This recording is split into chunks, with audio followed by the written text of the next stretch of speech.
So now, a little earlier in the programme, we were talking about the Palestinian politics behind it, whether all the other groups that previously were rivals, like Hamas and Fatah, are actually agreeing, singing from the same book, as it were.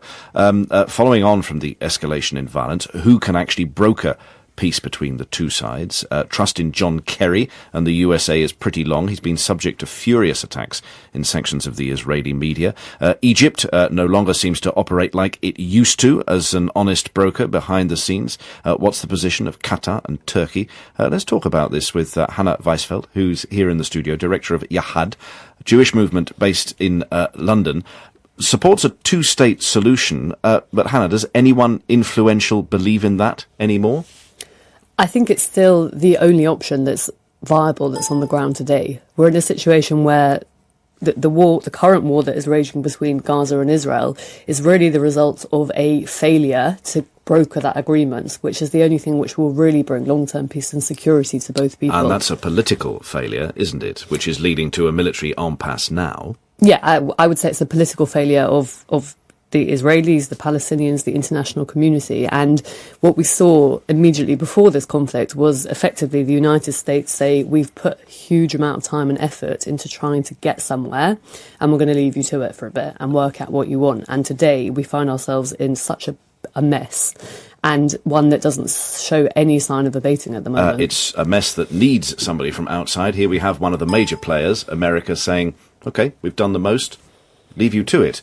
That's not really satisfactory, is it? No, it's not satisfactory of the Americans. I would add that the European Union and the Europeans also need to step up the game. And actually the only way we're going to broker any sort of long-term peace, and we can look at ways in which the immediate humanitarian crisis comes to an end and whether a short-term ceasefire can be imposed.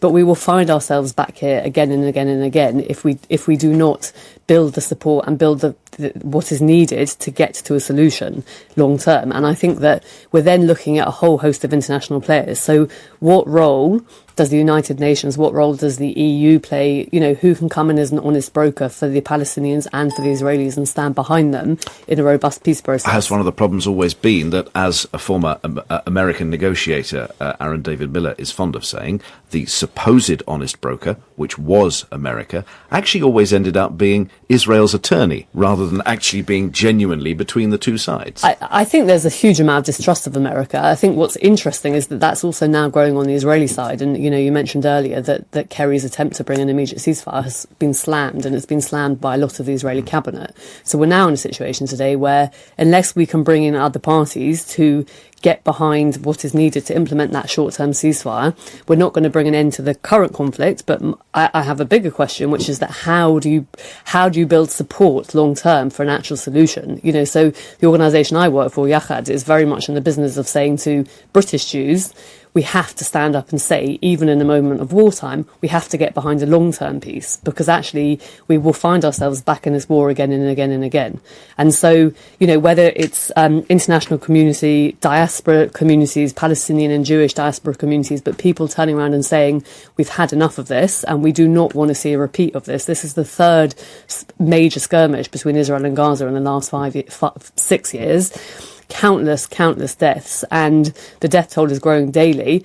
If we want to get beyond that, we have to find a way of reducing the violence, building trust, and actually bringing the two parties together in a long-term agreement. Very briefly, are you having awkward and embarrassing conversations at a personal, social level with either your Jewish or non-Jewish friends? I think there's a huge amount of concern inside the Jewish community. People are finding it incredibly tough. They're finding a lot of people are finding it tough because they have friends and family in Israel. They have, you know, I have family members that live on the southern border of Gaza, and we saw the infiltration under the tunnels yesterday, and it's terrifying. And so on the one hand, you know, people I think are scared, genuinely scared and concerned for their immediate and close relatives and friends. And on the other hand, are finding the humanitarian toll that Gaza is suffering very difficult. And so what we're trying to do is say we have to open up a space where, rather than backing a team, which is what we tend to do in these wars, where you say, I'm either for the Palestinians or for the Israelis, and now I will shout and scream abuse at the other side, let's back peace. Many thanks indeed for coming in and sharing your thoughts. Hannah Weisfeld, director of Yachad, Jewish movement based here in London, and as you heard, with a family in Israel as well. Many thanks indeed. This is